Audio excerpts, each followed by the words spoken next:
guys, it's Thalia and welcome back to my channel and welcome back to another video. So in today's video, I wanted to share with you guys how I set up my 2021 weekly planner. I thought it'd be fun just to kind of give you guys some insight and then you guys give me some insight as to how you guys set up your planner, just because I love all the inflow of ideas, because sometimes you just don't realize like, oh, I could do this or I could set it up. That's why I love watching people set up videos. I love them. So let's just go ahead and dive right into this. So I am going to be using a Plum planner vertical columns planner for 2021. I do have it in the calendar year. That is something that I switched up for this year. I normally do academic, but I did decide to go with the calendar year to keep all of my information in one planner. I am using an Erin Condren interchangeable cover. If you guys have the Plum planner, the great thing about it is that if you do have Erin Condren products, the covers fit, the little bookmarks fit, so all of your accessories will fit on this planner, so that way you don't feel like you have to go out and purchase all these new accessories. So I just have this cover on it, and then in the front I did decorate it. I've seen some people and they like hand lettered it or like really like did some beautiful artwork, and I'm like, I got it, I got stickers. So I just wrote out my name in some letters. I think these stickers are from the Happy Planner book that I have. Yeah, I'm pretty sure. And just wrote Thalia. And then I found these random stickers on an Erin Condren sticker sheet that I had. And this is probably the most decorated front page I've ever had in a planner. Also, this is the earliest, probably, maybe, second time? I don't know. I usually don't write my name in my planners. I just forget to, because I'm always like, I'm gonna learn how to, you know, write really pretty, and then I'm gonna write my name, and then I forget. But I decided this time, I have the time, I'm just gonna put some stickers down. All right, so this is the overview of the year, and I love that it's just 1 year. In other planners, like, they give you like the second half of the previous year, and that just confused me, because I'm like, just give me the year. And normally I actually would track my PTO on these pages, but I found that that's just not something that I've really gone back to. Like at the beginning, like I'll be like, okay, let's see. And then sometimes like if I just need a calendar view to look at, I'll look at it, but I don't use it in that sense anymore. So for right now, it's just not gonna be used for anything. I know plenty of people that do use it to track their PTO. If they have children, they use it to track their time off from school, bills, you know, sinking funds. People have really taken to this and, you know, have different many ways to use it. Like I said, I use it for PTO, it's just not working. And then I don't have bills that come, you know, once a year or twice a year or something like that that I really need to track. So it's just, right now, it's just like, let me know, are you guys using this? Do you use it? Sometimes I feel bad because I'm like, I'm not using this to its full potential, but I'm also like, I don't have to, you know? So, okay, so then this one, special dates.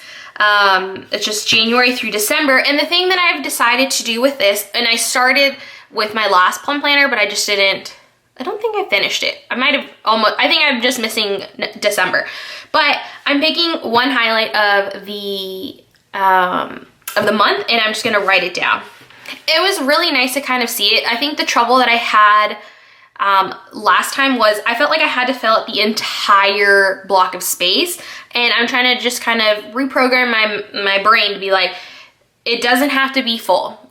You know, if it's a sentence, if it's two sentences, if it's one thing, you know, just, that's fine. It doesn't have to be completely full, because sometimes I feel like if it's not full that I'm not using it, but that's not the case. So I'm gonna do a highlight per month and do that, just because it's really nice to look back on. I'm not really like, not much of a memory planner. I think in the past I feel like I've been incorporating it a little bit more, but it has been really nice because I flip through things and I'm like, oh my gosh, I do remember that, or, you know, that was exciting, blah, blah, blah. So I really enjoyed that last time, so that's what I'm gonna do here. And then this page, it hasn't been set up yet. I have talked to my husband about it, but this page, and this is the same thing that I did last time, this page is specifically for home projects, and I am just going to jot down the room or whatever we're trying to do, list everything that needs to be done, and then that way as we're working through projects for the year, I can say, okay, for the living room, we need to buy a side table and a new TV stand. That's all that's going there. Check it off as it's going along. That way I have an idea of what we're gonna try to tackle in each room, and it's just easier to kind of keep it grouped in one location. So that is what this is being used for, and then there's that. Okay, so let's flip to the back. Because, I mean, in my other, I think in my Plan With Me's, yeah, and my setups, you guys would have seen how I set up January and everything like that. Okay, this needs a tab. Okay, so at the very end, after December, I created a wish list, and I just used some washi tape that I had. I don't know if you can even tell, like this is very festive tape, but there's a little gift thing, and then I just put wish list and some extra lettering stickers that I have. So for here, I struggle every year for my birthday and for Christmas when people ask me, what do you want? I hate telling people what I want because I feel like I'm asking for it, and I don't want to ask for stuff, and like I feel bad, and I'm just really bad at this. I don't know why, but it irks me. Tell me, do you guys have an issue when people tell you when you know, ask you what you want? So I've decided this is what I'm gonna do, kind of a wish list of things that I see that I want throughout the year, especially because I'm trying to do a low buy, kind of no buy.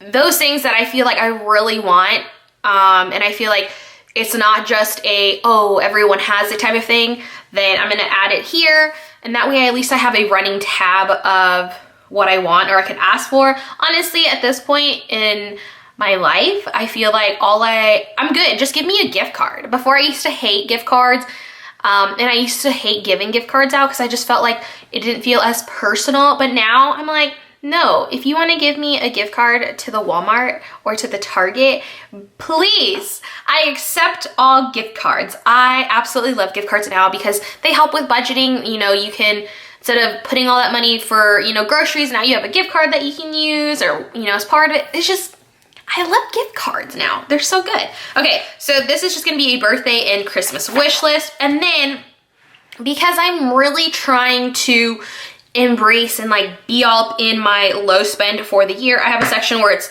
used up and then the things that I'm actually buying. So with this, it's just really me kind of keeping track of what I actually use, because I do have a lot of stuff, and it's just more of like, wow, I use this amount of things this entire year because I just had so many extras. That's really what it is. The buys though, I am kind of look at this more so that way I can understand, like, do I really need to buy the expensive things, or am I good with something that's a little bit less expensive?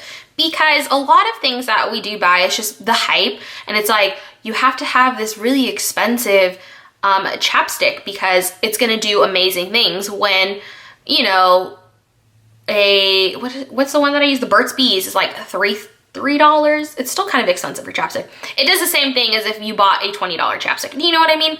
So I just kind of want to watch kind of what I'm buying, whether it's repurchasing it or thinking that this is going to solve another issue. I don't know. But I just want to track it overall is what I'm really trying to say, is I just want to see what I'm doing with this low spend. Okay. And then I think this is kind of my favorite one. So this is my FOMO. So if you guys watched my 2021 goals, I talked about the low spend and how I have FOMO, especially, you know, when I'm browsing Instagram. So this is a page specifically for the things that I feel the FOMO for. And I just kind of want to see the things that I am looking at, because a lot of it, honestly, it's just, I've seen two people do it and then all of a sudden that's what I want, because I feel like now I need it to be a part of my life. And most of the time, it's just like, honestly, that's just a waste of money, in my opinion. So what I'm doing is I'm gonna write the item down and see, and the price, just because I just wanna see it. And I'm just gonna kind of watch it. And then things that I feel that at first started out as FOMO, but are things that I really do feel like I could implement into my life and would actually make sense, then I would probably transfer it from this list to my wish list. But honestly, it is been a few weeks, what, 2 weeks? Week 1, week 2 into the new year, and I've already wanted to buy probably 4 things, all of them from FOMO. So I definitely think that this is going to help out. I need to jot them down, but I didn't want to make this page look weird with my handwriting, so I left them but I will be adding them to this page after this video, so that way my FOMO list has actually started. Okay, then there's the contacts page that I don't use. Okay, and then this one by far is my favorite. It is my favorite setup page in every single planner that I've owned and that I put this in, and it is my book log, and I absolutely love it. So I just have, literally this is the passwords page in the Plum planner. Oh, I guess there's only one. So this is the passwords page, and I just put washi tape, and then I put a label that says book, date finish, and then rating. And I've kind of changed up how I've done it from the very first time I started a book log. So it used to just be the book, and then it turned to the book and then the date, and then recently it turned to the book, date, finished, and then the rating. And I've just had so much fun with the rating piece, because I know a lot of people use Goodreads and things like that. I just, as much as like it's all out there and easy to use, I just prefer writing it down, because it's something that I actually look through. And because sometimes, like if I have an app and I don't really use it often, there's just times that I like go through my phone and I clear apps that I don't use just because I don't need them. But this, I'm not going to. And I've loved looking back at the books that I read. I also get to tally how many I've read. And then it also helps me, so if I'm in a bind to like, which rarely ever happens, of what books I want to read next, I go back and I look, okay, you know, I've read 4 books from this author. Is it something that I really want to read? If they have low ratings, then it's probably not something that I'm going to gravitate towards. And then there's some where I know like I need to read the next one in the series. So it's just been a lot of fun for me to see the books that I've been reading. And now I love the fact that it's gonna be for the entire year, because I would do it academically, which is cool, but like I wanna know how many I'm reading a year. I don't necessarily have a goal this year, but I just want to read as many books as I can.